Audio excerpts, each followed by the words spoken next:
You'll see some AI-generated images in this documentary, mostly to help visualize events we don't have footage for, and sometimes just for a bit of humor. But we also work hard to show real historical photos and primary sources whenever we can, because we don't want to misrepresent or distort the past. AI visuals are there to illustrate the story, not rewrite it. Picture this.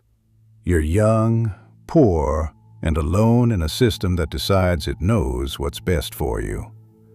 You're told you're being transferred, or treated, or helped. A doctor explains it in words you barely understand. A form is placed in front of you. Maybe you can't read it well. Maybe you're frightened. Maybe you're promised you can go home if you sign. And then, quietly, clinically, without drama, your ability to have children is taken from you. Not as a crime, not as a mistake, as policy. Because for decades in the United States, forced sterilization wasn't a rumor or a fringe practice. It was law. Here's another law. You need to subscribe to this channel, because if not, well, I don't have to tell you the consequences. So just do it so you get history content delivered right to your feed. Now, with that said, let's dive into yet another dark corner of U.S. history, when forced sterilization was law.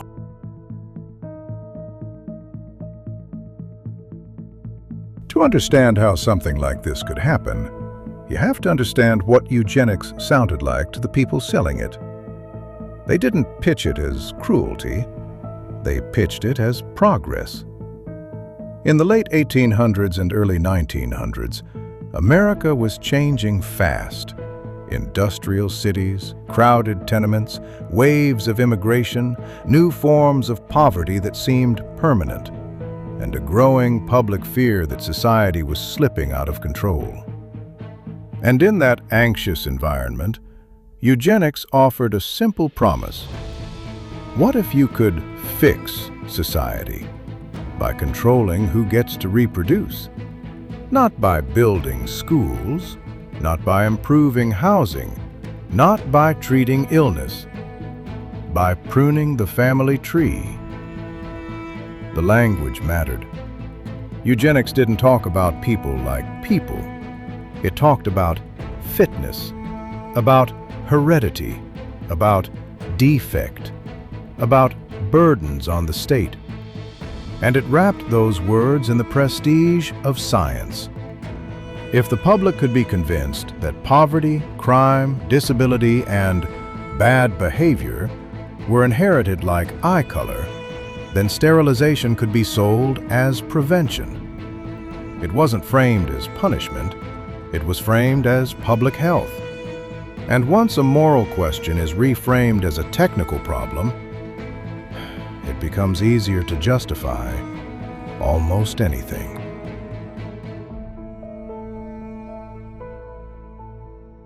Ideas don't cut people open. Systems do. Eugenics became dangerous when it stopped being a debate in lecture halls and turned into statutes, boards, and procedures. Beginning in the early 20th century, states started passing sterilization laws. The targets were often people in state custody, patients in psychiatric hospitals, residents of institutions for the feeble-minded, and people in prisons. That's the first key. These were settings where the state already had power over your body, your movement, your future. And the labels were broad, so broad they could swallow almost anyone who didn't fit a narrow idea of a proper citizen. Feeble-minded could mean intellectual disability, but it could also mean you struggled in school, or you were considered promiscuous, or you were poor, or you had a child out of wedlock, or you were simply inconvenient to your family, your community, or the institution holding you. In the eugenics era, the line between medical judgment, and social judgment was thin and often non-existent. The system didn't need certainty, it needed paperwork. Sterilization boards were created. Hearings were held. Doctors and officials produced reports, and the process generated an illusion of fairness. But if the board is made of the same people who believe you're unfit, the outcome is decided before you walk in.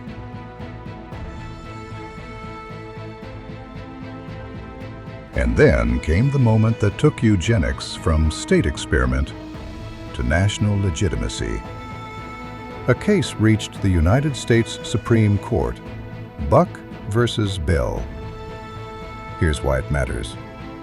This was not just one institution doing something in the shadows. This was the highest court in the country deciding whether the state could sterilize a person against their will. The story at the center involved a young woman, Carrie Buck, caught in a system that could define her life with a label.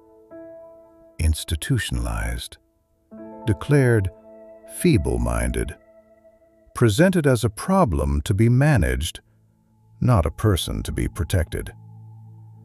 In court, the argument wasn't just, can the state do this? The argument was that society would be better if certain people stopped having children. And the Supreme Court agreed. That decision didn't invent eugenics, but it gave it a stamp of authority. It told state governments, this isn't just allowed, it's constitutional. And once something is constitutional, it stops feeling like a scandal. It starts feeling like policy.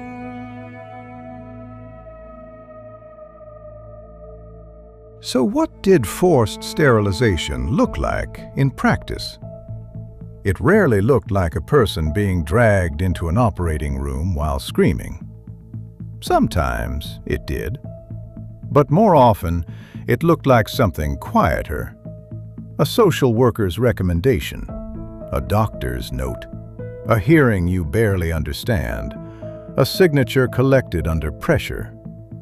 In many cases, consent existed on paper, but in reality, the person had no meaningful choice. Consent can be coerced. If you're told you'll lose your chance at parole unless you agree, that's not consent. If you're told you can't leave an institution unless you agree, that's not consent.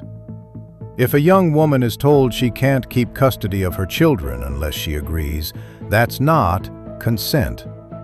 If you don't understand what's being done to you because no one explains it, or because the explanation is designed to mislead, then the form you signed is not a moral shield. It's a legal cover.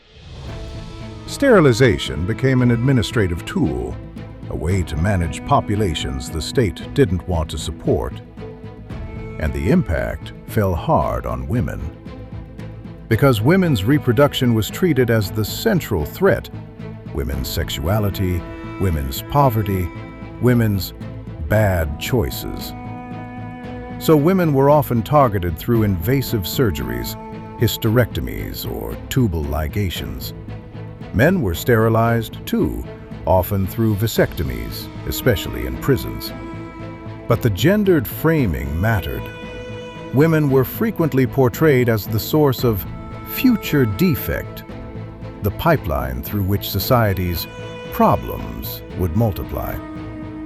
Eugenics turned the act of having a family into something the state could deny you, not because you had harmed someone, but because officials believed you might produce the wrong kind of citizen.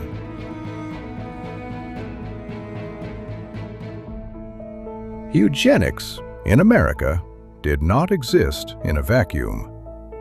It lived comfortably alongside racism, class prejudice, and the idea that some communities were inherently less fit. Even when laws were written in supposedly neutral language, their enforcement could be anything but neutral. The people most vulnerable to sterilization were those with the least power to resist. People in institutions. People without money. People without lawyers. People who were already seen as problems by the state. And in different times and places, that vulnerability hit different groups especially hard. Black Americans, indigenous communities, immigrant communities, and other marginalized people whose bodies had long been treated as public property in America's history. Here's what makes that so chilling. The system didn't have to declare itself racist to produce racist outcomes. It just had to combine poverty, prejudice, and state power in the same room, and then call the result science.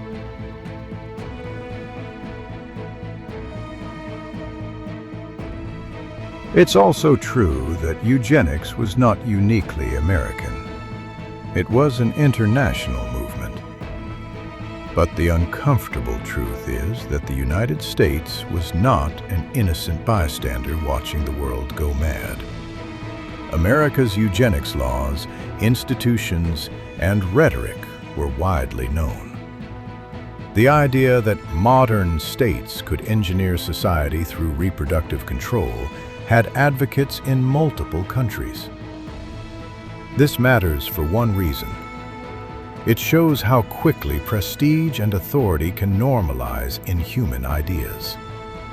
When something is framed as scientific, it travels. And when it's backed by courts and governments, it doesn't just travel, it spreads. But let's bring the focus back home, because the story isn't about what other countries did. It's about what the United States did to its own people.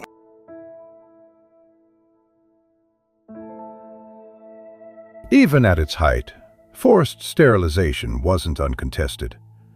There were critics, some moral, some legal, some religious, some simply horrified by what they saw happening inside state institutions. But resistance was often fragmented, and the people most harmed by the system were the least able to challenge it. If you're institutionalized, your credibility is already questioned.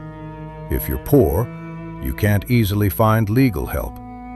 If the very label placed on you is unfit, then any objection you raise is treated as proof of the label. That's one of the most insidious features of eugenics. It creates a category of people whose voices don't count.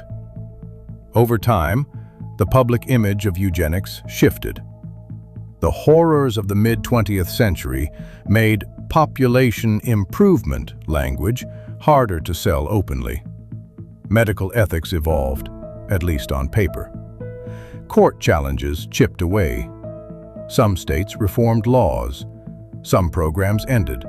Some did not. And that brings us to the part that many people find hardest to accept.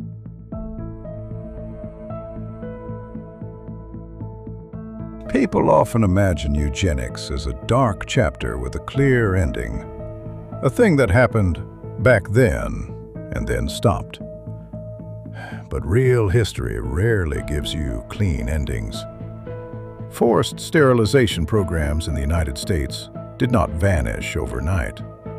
In some places, practices continued for decades after the word eugenics became publicly embarrassing.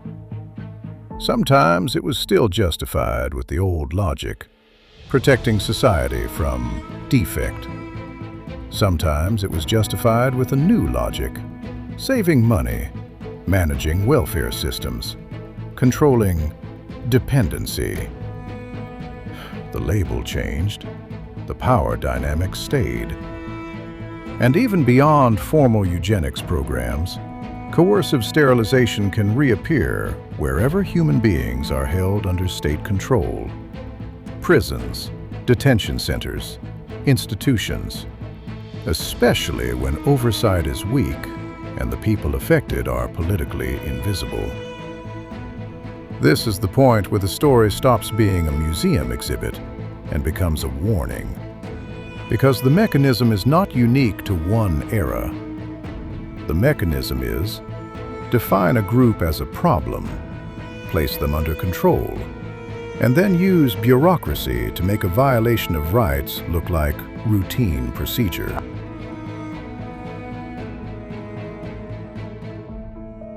In the years that followed, some states acknowledged what happened.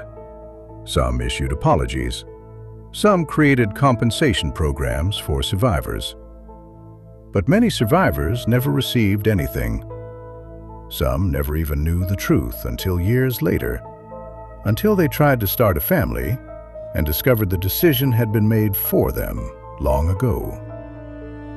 That's the other cruelty here. Forced sterilization doesn't just harm one person in one moment. It alters the trajectory of entire lives. It changes families that never get to exist.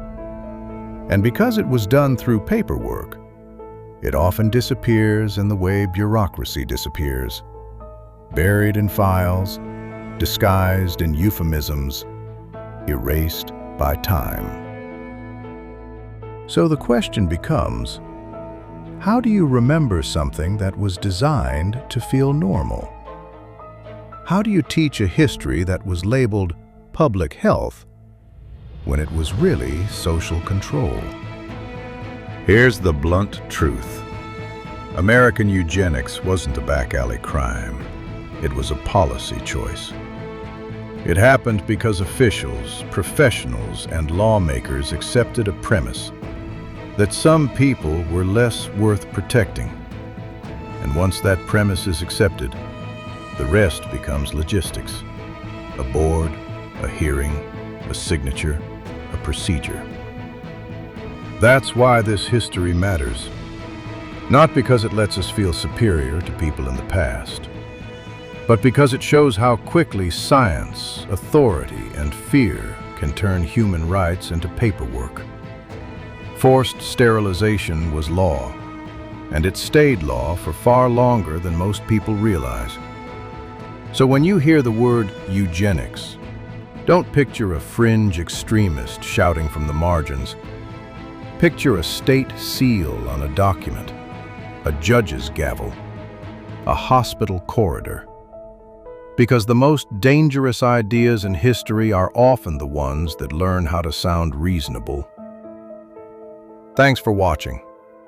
I know it's hard to feel good after that one, but if you're looking for more American history documentaries, I got them. Check out the backlog and subscribe for bi-weekly new releases. Thanks again for watching, and take care.